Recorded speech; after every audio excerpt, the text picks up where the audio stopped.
Hi friends, ಎಲ್ರಿಗೂ ನಮಸ್ತೆ. Welcome back to Deepika lifestyle and vlogs. ಎಲ್ಲರೂ ಹೇಗಿದ್ದೀರಾ? ನಾನು ಚೆನ್ನಾಗಿದ್ದೀನಿ. ಐ ಹೋಪ್ ನೀವೆಲ್ಲರೂ ಚೆನ್ನಾಗಿದ್ದೀರಾ ಅಂತ ಅಂದ್ಕೊಂಡಿದ್ದೀನಿ. ಪ್ಲೀಸ್ ಫ್ರೆಂಡ್ಸ್, ಈ ವಿಡಿಯೋನ ಫಸ್ಟಿಂದ ಕೊನೆವರೆಗೂ ಸ್ಕಿಪ್ ಮಾಡಿದೆ ನೋಡಿ. ನಿಮ್ಗೆ ಇಷ್ಟ ಆದರೆ ಲೈಕ್ ಮಾಡಿ, ಶೇರ್ ಮಾಡಿ. ಹಾಗೆ ಹೊಸದಾಗಿ ನೋಡ್ತಾ ಇರೋರು ಫಸ್ಟ್ ನಮ್ಮ ಚಾನಲ್ಗೆ ಸಬ್ಸ್ಕ್ರೈಬ್ ಮಾಡ್ಕೊಳ್ಳಿ. ಪಕ್ಕದಲ್ಲಿರೋ ಬೆಲ್ ಐಕನ್ ಕ್ಲಿಕ್ ಮಾಡಿ. ನಾನು ಹಾಕೋ ಪ್ರತಿಯೊಂದು ವಿಡಿಯೋ ನಿಮಗೆ ನೋಟಿಫಿಕೇಷನ್ಗೆ ಬರುತ್ತೆ, ತಕ್ಷಣ ನೋಡ್ಬೋದು ಸ್ನೇಹಿತರೆ. ಹಾಗೆ ಈ ವಿಡಿಯೋ ಇಷ್ಟ ಆದರೆ ಓಂ ಶನೇಶ್ವರಾಯ ನಮಃ ಅಂತ ಒಂದು ಕಮೆಂಟ್ ಕೊಡೋದನ್ನು ಖಂಡಿತ ಮರಿಬೇಡಿ. ಹಾಗೆ ವಿಡಿಯೋನ ಎಲ್ಲೂ ಸ್ಕಿಪ್ ಮಾಡದೆ ಪೂರ್ತಿಯಾಗಿ ನೋಡಿ. ಹಾಗೆ ಮಕರ ರಾಶಿಯವರಿಗೆ ಶೇರ್ ಮಾಡೋದನ್ನು ಖಂಡಿತ ಮರಿಬೇಡಿ ಸ್ನೇಹಿತರೆ. ಪ್ರತಿ ತಿಂಗಳು ಕೂಡ ರಾಶಿಗಳಲ್ಲಿ ಗ್ರಹಗಳ ಚಲನೆಯಿಂದ ಸಾಕಷ್ಟು ಬದಲಾವಣೆಗಳಾಗುತ್ತೆ. ಪ್ರತಿ ವರ್ಷದಲ್ಲಿ ತಿಂಗಳಿಗೊಮ್ಮೆಯಾದರೂ ಯೋಗ ಜೊತೆಗೆ ಒಂದು ರೀತಿಯ ಶುಭ ಫಲಗಳು ಕೂಡ ಇರುತ್ತೆ. ಶುಭ ಮತ್ತು ಶುಭ ಫಲಗಳು ಇರುತ್ತೆ, ಬಂದೇ ಬರುತ್ತೆ. ಈಗ ಅದೇ ರೀತಿ ಮಕರ ರಾಶಿಯವರಿಗೆ ಏಪ್ರಿಲ್ 2026 ಯಾವ ಮಹಾಯೋಗಗಳನ್ನು ತಂದುಕೊಡುತ್ತೆ? ಶನಿ ಮಹಾತ್ಮನ ದೃಷ್ಟಿಯಿಂದ ಯಾವೆಲ್ಲ ಒಳ್ಳೆಯ ವಿಚಾರಗಳನ್ನು ನೀವು ಅನುಭವಿಸುತ್ತೀರಿ? ಹಾಗೆ ಗುರು ದೃಷ್ಟಿಯಿಂದ ಏನೆಲ್ಲ ಬದಲಾವಣೆಗಳು ನಿಮ್ಮ ಜೀವನದಲ್ಲಿ ಆಗುತ್ತೆ? ಮತ್ತು ರಾಹು ಮತ್ತು ಕೇತು ಯಾವ ಒಳ್ಳೆಯ ಕೆಲಸವನ್ನು ನಿಮಗೆ ಮಾಡಿಕೊಳ್ಳೋದಕ್ಕೆ ಸಹಾಯ ಮಾಡ್ತಾರೆ? ಇದರ ಜೊತೆಗೆ ಪರಿಹಾರ ಆದರೂ ಏನು? ಯಾವ ವಿಚಾರದಲ್ಲಿ ನೀವು ಒಂದು ರೀತಿ ವಿಶೇಷವಾದ ಗಮನವನ್ನು ಹರಿಸಬೇಕು? ಯಾವ ವಿಚಾರದಲ್ಲಿ ನಿಮಗೆ ಬಂಪರ್ ಜಾಕ್ಪಾಟ್ ಹೊಡೆಯುತ್ತೆ? ಇದೆಲ್ಲವನ್ನು ಕೂಡ ಹೇಳ್ತಾ ಹೋಗ್ತೀನಿ. ಮೊದಲನೇದಾಗಿ ಮಕರ ರಾಶಿಯವರು, ಅಯ್ಯೋ ಏನಿದು ನನ್ನ ಜೀವನ ಹಿಂಗೆ ಆಗೋಯ್ತಲ್ಲ, ಯಾವಾಗಲೂ ಕೂಡ ಕಷ್ಟ ಕಷ್ಟ ಅನ್ನೋದು ನನಗೆ ಬರುತ್ತಾ, ಯಾವುದರಲ್ಲೂ ಕೂಡ ಖುಷಿ ಅನ್ನೋದೇ ಇಲ್ವಲ್ಲ, ಯಾವುದಾದ್ರೂ ಒಂದು ವಿಚಾರದಲ್ಲಿ ಏನಾದರೂ ಒಂದು ತೊಂದರೆ ಆಗ್ತಾನೇ ಇರುತ್ತೆ. ಇನ್ನೇನು ಒಳ್ಳೆ ಟೈಮ್ ಬಂತು ಅಂದ ತಕ್ಷಣ ಅಯ್ಯೋ ಅಲ್ಲಿ ಏನಾದರೂ ಒಂದು ಎಡವಟ್ಟು ಆಗ್ತಾನೇ ಇರುತ್ತೆ. ಯಾವಾಗಪ್ಪ ದೇವರು ನನ್ನ ಮೇಲೆ ಕಣ್ಬಿಡೋದು? ಯಾವಾಗಪ್ಪ ನಾವು ಎಲ್ಲರ ಥರನೇ ಖುಷಿಯಾಗಿರೋದು? ಯಾವಾಗ ನಮ್ಮ ಹಣಕಾಸಿನ ವಿಚಾರ ಬಗೆಹರಿಯೋದು? ಈ ರೀತಿಯ ಯೋಚನೆಗಳು ನಿಮಗೆ ಕಾಡ್ತಾ ಇರೋದು. ಇವಾಗ ಅದೆಲ್ಲದಕ್ಕೂ ಕೂಡ ಒಂದು ರೀತಿಯ ಉತ್ತರ ಸಿಗ್ತಾ ಇದೆ ಸ್ನೇಹಿತರೆ. ಆರ್ಥಿಕ ವೃತ್ತಿ, ವೈಯಕ್ತಿಕ ಜೀವನದ ದೃಷ್ಟಿ ಎಲ್ಲವೂ ಕೂಡ ಈ ತಿಂಗಳಲ್ಲಿ ಒಂದು ರೀತಿ ವಿಶೇಷವಾಗಿದೆ. ಸೊ ಏಪ್ರಿಲ್ 2026ರಲ್ಲಿ ಪ್ರಮುಖ ಯೋಗಗಳು ಕೂಡ ನಿಮ್ಮ ಹತ್ರ ಬಂದಿದೆ. ಯಾವುವು? ಅದರಲ್ಲಿ ಮೊದಲನೇ ಯೋಗ ಅಂದರೆ ಗಜಕೇಸರಿ ಯೋಗ. ಗಜಕೇಸರಿ ಯೋಗ ಆನೆ ಹಾಗೂ ಸಿಂಹ ಎರಡೂ ಕೂಡ ತುಂಬ ಸ್ಟ್ರಾಂಗ್ ಆಗಿರೋ ಪ್ರಾಣಿಗಳೇ ಆಗಿರೋದ್ರಿಂದ ಈ ಯೋಗ ನಿಮ್ಮ ರಾಶಿಯಲ್ಲಿ ಈ ಏಪ್ರಿಲ್ ತಿಂಗಳಲ್ಲಿ ಬಂದಿದೆ ಅಂದರೆ ಕೇಳಬೇಕಾ? ಒಳ್ಳೆಯದ್ರ ಮೇಲೆ ಒಳ್ಳೆಯದಾಗೋದು ಗ್ಯಾರಂಟಿ. ಚಂದ್ರ ಮತ್ತು ಗುರುವಿನ ಸಂಯೋಗದಿಂದ ತಿಂಗಳ ಕೆಲವು ದಿನಗಳಲ್ಲಿ ಈ ಯೋಗ ನಿರ್ಮಾಣ ಆಗೋದ್ರಿಂದ ಸಮಾಜದಲ್ಲಿ ನಿಮಗೆ ಗೌರವ ಹಾಗೆ ಧನಲಾಭ ಜಾಸ್ತಿ ಆಗುತ್ತೆ.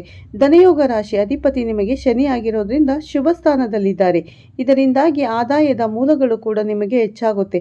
ನೀವೇನಾದರೂ ಶೇರ್ ಮಾರ್ಕೆಟ್ನಲ್ಲಿ ಹಳೆಯ ಹೂಡಿಕೆ ಏನಾದರೂ ಮಾಡಿದರೆ ಅದರಿಂದ ಈಗ ನಿಮಗೆ ಉತ್ತಮ ಲಾಭ ಬರುವಂತಹ ಸಾಧ್ಯತೆಗಳು ಹೆಚ್ಚಾಗಿದೆ.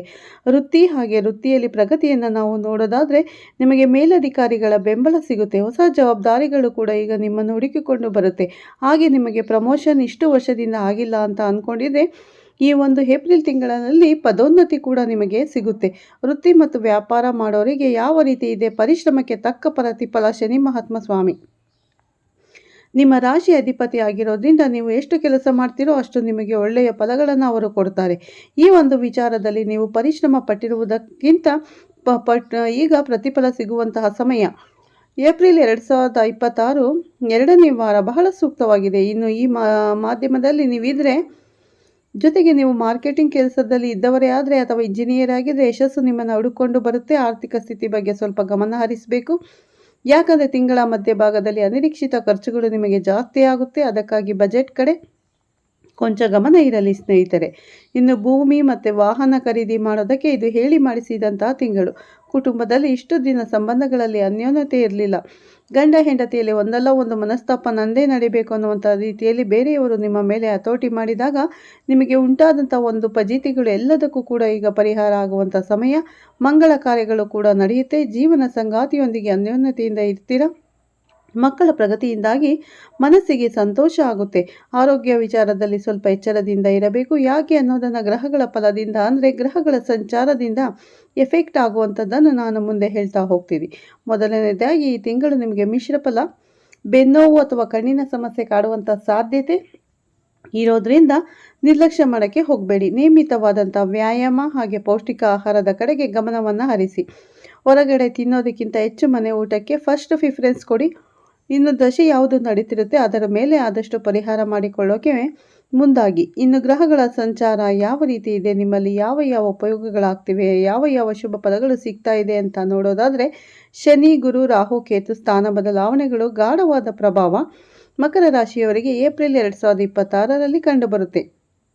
ಶನಿ ಸಂಚಾರ, ಯಾಕಂದರೆ ನಿಮ್ಮದು ರಾಶಿಯ ಅಧಿಪತಿ ಶನಿ ಆಗಿರೋದ್ರಿಂದ 3ನೇ ಮನೆ ಮೀನ ರಾಶಿ ಸಂಚಾರದಲ್ಲಿದ್ದಾರೆ. ಇದಕ್ಕಾಗಿ ನಿಮಗೆ ಧೈರ್ಯ ಮತ್ತು ಆತ್ಮವಿಶ್ವಾಸ, ಹಳೆಯ ಬಾಕಿ ಕೆಲಸಗಳು ಕೂಡ ಪೂರ್ಣ ಆಗುತ್ತೆ. ಇನ್ನು ಹೊಸ ಸಾಹಸಗಳಿಗೆ ನೀವು ಕೈ ಹಾಕುವಂತಹ ಸಮಯ ಇದು. ಉತ್ತಮ ಒಳ್ಳೆಯ ಬಿಸ್ನೆಸ್ ಮಾಡಬೇಕು ಅಂತ ಅಂದ್ಕೊಂಡಿರ್ತೀರ, ಅದರ ಸಪೋರ್ಟ್ ಯಾರ್ದು ಸಿಗ್ತಿರಲಿಲ್ಲ, ಹಣಕಾಸು ಕೂಡ ಅಡ್ಜಸ್ಟ್ ಆಗ್ತಿರಲಿಲ್ಲ. ಬಟ್ ಈ ತಿಂಗಳು ನಿಮಗೆ ಅದೆಲ್ಲವೂ ಕೂಡ ಒಲಿದು ಬರುತ್ತೆ. ಗುರು 6ನೇ ಮನೆಯಲ್ಲಿ ಇರೋದ್ರಿಂದ, ಮಿಥುನದಲ್ಲಿ ಇರೋದ್ರಿಂದ ಶತ್ರುಗಳ ಮೇಲೆ ಜಯ, ಕೆಲಸದಲ್ಲಿ ಜಯ. ಅಂದರೆ ಜಾಗದಲ್ಲಿ ಸುಮ್ಮನೆ ನಿಮಗೆ ಶತ್ರುಗಳು ಬರ್ತಿರ್ತಾರೆ. ನೀವೇನು ತಪ್ಪು ಮಾಡದಿದ್ರೂ ಕೂಡ ನಿಮ್ಮನ್ನೆಲ್ಲರೂ ಕೂಡ ಶತ್ರು ರೂಪದಲ್ಲೇ ನೋಡ್ತಾರೆ. ಸೊ ಅದೆಲ್ಲದರ ಮೇಲೆ ಜಯವನ್ನು ಸಾಧಿಸಿ ಸಮಯ ಇದು. ಪದೇ ಪದೇ ಹೇಳ್ತಿರುವಂಥ ವಿಚಾರ, ಆರೋಗ್ಯದ ಕಡೆ ಗಮನ ಇರಬೇಕು. ಇನ್ನು ಸ್ಪರ್ಧಾತ್ಮಕ ಪರೀಕ್ಷೆ ನೀವೇನಾದರೂ ಬರಿಬೇಕು ಅಂತ ಅಂದ್ಕೊಂಡಿದ್ರೆ, ಅದಕ್ಕೋಸ್ಕರ ಒಂದು ಸ್ಟಡೀಸ್ ಮಾಡ್ತಾ ಇದ್ದರೆ ಅದಕ್ಕೆಲ್ಲದಕ್ಕೂ ಕೂಡ ಶುಭ ಕಾಲ ಕೂಡ ಬಂದಿದೆ. ರಾಹು ಕೇತು 2ನೇ ಮನೆ ಅಂದರೆ ನಿಮಗೆ ಕುಂಭ ರಾಶಿಯಲ್ಲಿ ಇರೋದ್ರಿಂದ, ಕೇತು 8ನೇ ಅಂದರೆ ಸಿಂಹ ರಾಶಿಯಲ್ಲಿ ಇರೋದ್ರಿಂದ ನೀವು ಮಾತಿನ ಮೇಲೆ ಸ್ವಲ್ಪ ನಿಗಾ. ಯಾವತ್ತಿರು ಡೈರೆಕ್ಟಾಗಿ ಹೇಳ್ತೀರಾ, ತುಂಬಾ ಸ್ಟ್ರೈಟ್ ಫಾರ್ವರ್ಡ್. ಇದರಿಂದ ಎಷ್ಟೋ ಜನ ನಿಮ್ಮನ್ನು ನಿಷ್ಠುರ ಮಾಡ್ಕೋತಾರೆ. ಮಾತಾಡದೇ ಇರೋದೇ ಬೆಸ್ಟ್, ಅಥವಾ ಒಂದು ರೀತಿ ವೈರಿ ಥರ ನೋಡೋದೇ ಜಾಸ್ತಿ. ಸೊ ಈ ಒಂದು ಸಮಯದಲ್ಲಿ ಮಾತಿನ ಮೇಲೆ ಸ್ವಲ್ಪ ನಿಗಾ ಇರಲಿ. ಅನಿರೀಕ್ಷಿತ ಧನ ಲಾಭ ಆಗುತ್ತೆ. ಜೊತೆಗೆ ಖರ್ಚು ಕೂಡ ಸಾಹಸ ಮತ್ತು ರಾಹು ಕೇತು ತಂದು ಕೊಡ್ತಾರೆ. ಸೂರ್ಯ ಮತ್ತು ಬುಧ ಮೊದಲ ತಿಂಗಳ ಮೊದಲಾರ್ಧದಲ್ಲಿ ಸೂರ್ಯ ಮೀನರಾಶಿಯಾಗಿ ಶನಿಯೊಂದಿಗೆ ಇರೋದ್ರಿಂದ ಸಣ್ಣ ಪುಟ್ಟ ಪ್ರಯಾಣ ಮಾಡುವಂಥ ಪರಿಸ್ಥಿತಿ ಬರುತ್ತೆ.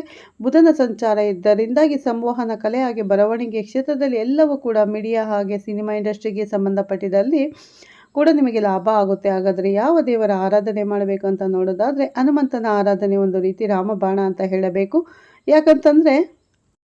ಯಾಕಂತ ಹೇಳಿದರೆ, ಶನಿ ದೋಷ ನಿವಾರಣೆಗೆ ಎಲ್ಲವೂ ಹೇಳೋದು ಹನುಮಂತನ ಆರಾಧನೆಯನ್ನು ಮಾಡಿ ಅಂತ. ಸೊ ಹನುಮನ ಆರಾಧನೆ ಜೊತೆಗೆ ಪ್ರತಿ ಶನಿವಾರ ಹನುಮಂತನ ದೇವಸ್ಥಾನಕ್ಕೆ ಹೋಗುವುದರಿಂದ ಪ್ರತಿದಿನ ಹನುಮಾನ್ ಚಾಲಿಸ ಪಠಣದಿಂದ ಒಳ್ಳೆಯದಾಗುತ್ತೆ. ಇದರ ಜೊತೆಗೆ ಶನಿ ಮಹಾತ್ಮ ಸ್ವಾಮಿ ನಿಮ್ಮ ರಾಶಿಯ ಅಧಿಪತಿ ಆಗಿರೋದ್ರಿಂದ ಶನಿದೇವರಿಗೆ ಪ್ರತಿ ಶನಿವಾರ ನೀವು ಕಪ್ಪು ಎಳ್ಳನ್ನು ದಾನ ಮಾಡೋದು ಒಳ್ಳೆಯ ಫಲವನ್ನು ನೀಡುತ್ತೆ. ಸಾಧ್ಯವಾದಷ್ಟು ಎಳ್ಳಿನ ದೀಪವನ್ನು ಹಚ್ಚೋದ್ರಿಂದ ಕೂಡ ಒಳ್ಳೆಯ ಫಲವನ್ನು ನಿರೀಕ್ಷೆ ಮಾಡಬಹುದು. ಶನಿ ವಜ್ರಪಂಜರ ಸ್ತೋತ್ರ ಅಂತ ಬರುತ್ತೆ, ಅದನ್ನು ಓದೋದ್ರಿಂದ ಕೂಡ ಒಳಿತನ್ನು ಪಡೆಯಬಹುದು ಸ್ನೇಹಿತರೆ. ಇನ್ನು ಗುರುಬಲ ಇರೋದ್ರಿಂದ ರಾಘವೇಂದ್ರ ಸ್ವಾಮಿಗಳ ಆರಾಧನೆ.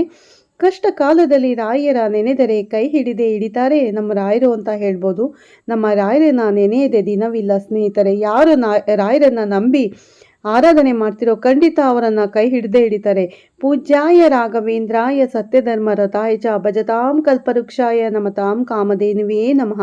ಓಂ ಶ್ರೀ ಗುರು ರಾಘವೇಂದ್ರಾಯ ನಮಃ ಅಂತ ನೀವು ಜಪಿಸಿದರೆ ತಕ್ಷಣ ನಿಮ್ಮ ಕಷ್ಟಗಳಿಗೆ ಪ್ರತಿಫಲ ಸಿಗುತ್ತೆ ಸ್ನೇಹಿತರೆ. ಯಾಕಂದರೆ ನಾನು ಕೂಡ ದೇವರ ಆರಾಧನೆ ಪ್ರತಿದಿನ ಮಾಡ್ತೀನಿ. ನಾನು ನಂಬಿರೋದು ಜಾಸ್ತಿ ರಾಯರನ್ನೇ. ಹಾಗಾಗಿ ಓಂ ಶ್ರೀ ಗುರು ರಾಘವೇಂದ್ರಾಯ ನಮಃ ಅಂತ ನೀವು ಆರಾಧನೆ ಮಾಡಿ ಪ್ರತಿ ಗುರುವಾರ ಸಾಧ್ಯವಾದಷ್ಟು ರಾಘವೇಂದ್ರ ಸ್ವಾಮಿಗಳ ದರ್ಶನ ಮಾಡಿ ಮಂತ್ರಾಲಯಕ್ಕೆ ಹೋಗಿ ಬರೋದಕ್ಕೆ ಪ್ರಯತ್ನ ಪಡಿ. ಹಳದಿ ಬಣ್ಣದ ಹೂಗಳನ್ನು ಆದಷ್ಟು ದೇವರಿಗೆ ಅರ್ಪಿಸೋದನ್ನು ಮರಿಬೇಡಿ.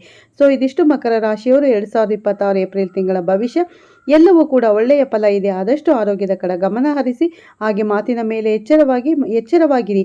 ಮಾತನಾಡುವ ಮೂಲಕ ಬರುವಂಥ ಗಜಕೇಸರಿ ಯೋಗವನ್ನು ನೀವು ಬಳಸಿಕೊಂಡಿದ್ದೆ ಆದರೆ ಒಳ್ಳೆಯ ಫಲಿತಾಂಶಗಳು ನಿಮ್ಮ ರಾಶಿಗೆ ಸಿಗುತ್ತೆ. ಒಟ್ಟಾರೆ ಇದು ಮಕರ ರಾಶಿಯ ಭವಿಷ್ಯ.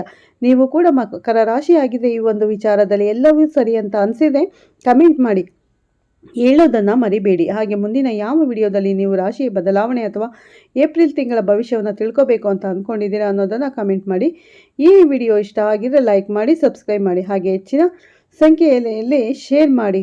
ಮತ್ತು ನಮ್ಮ ಚಾನಲ್ಗೆ ಇನ್ನೂ ಯಾರು ಸಬ್ಸ್ಕ್ರೈಬ್ ಆಗಿಲ್ಲ ಖಂಡಿತ ಸಬ್ಸ್ಕ್ರೈಬ್ ಮಾಡಿಕೊಂಡು ಪಕ್ಕದಲ್ಲಿರೋ ಬೆಲ್ಲೈಕನ್ ಕೂಡ ಕ್ಲಿಕ್ ಮಾಡಿ. ಮತ್ತು ಕುಂಭರಾಶಿಯ ಈ ವಿಡಿಯೋವನ್ನು ಎಲ್ಲರೂ ಕೂಡ ಇಷ್ಟಪಟ್ಟಿದ್ದೀರಾ. ಸೊ ಅದಕ್ಕೆ ನಾವು ಧನ್ಯವಾದ. ಅಂದರೆ ಮಕರ ರಾಶಿಯವರು ಮತ್ತು ಕುಂಭರಾಶಿಯವರು ತುಂಬ ನಮ್ಮ ಚಾನಲಲ್ಲಿ ಇರೋದ್ರಿಂದ ನಮ್ಮ ಚಾನಲ್ ವೀಕ್ಷಣೆ ಮಾಡ್ತಿರೋದು ಮಕರ ರಾಶಿಯವರು. ಹಾಗಾಗಿ ತಮ್ಮಿಬ್ಬರಿಗೂ ಧನ್ಯವಾದ ಹೇಳೋಕ್ಕೆ ಇಷ್ಟಪಡ್ತೀನಿ ಸ್ನೇಹಿತರೆ.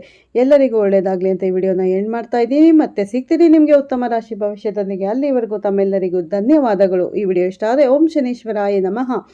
ಅಥವಾ ಓಂ ಶ್ರೀ ಗುರು ರಾಘವೇಂದ್ರಾಯ ನಮಃ ಅಂತ ಕಮೆಂಟ್ ಮಾಡಿ. ನಮ್ಮ ರಾಯರು ಎಲ್ಲರಿಗೂ ಕೈ ಹಿಡಿತಾರೆ. ರಾಯರನ್ನು ನಂಬಿ ಪ್ರತಿಯೊಬ್ಬರು ಒಳ್ಳೆಯದಾಗುತ್ತೆ ಸ್ನೇಹಿತರೆ. ಯಾಕಂದರೆ ರಾಯರು ಪ್ರತಿ ಗುರುವಾರ ಆದಷ್ಟು ರಾಯರ ದರ್ಶನ ಪಡೆದುಕೊಳ್ಳಿ. ಖಂಡಿತ ನಿಮ್ಮ ಕಷ್ಟಗಳು ಪರಿಹಾರ ಆಗುತ್ತೆ ಅಂತ ಹೇಳ್ತಾ ವಿಡಿಯೋ ಮುಗಿಸ್ತಾ ಇದ್ದೀನಿ. ಮತ್ತೆ ಸಿಗ್ತೀನಿ. ಎಲ್ಲರಿಗೂ ಧನ್ಯವಾದಗಳು ಸ್ನೇಹಿತರೆ.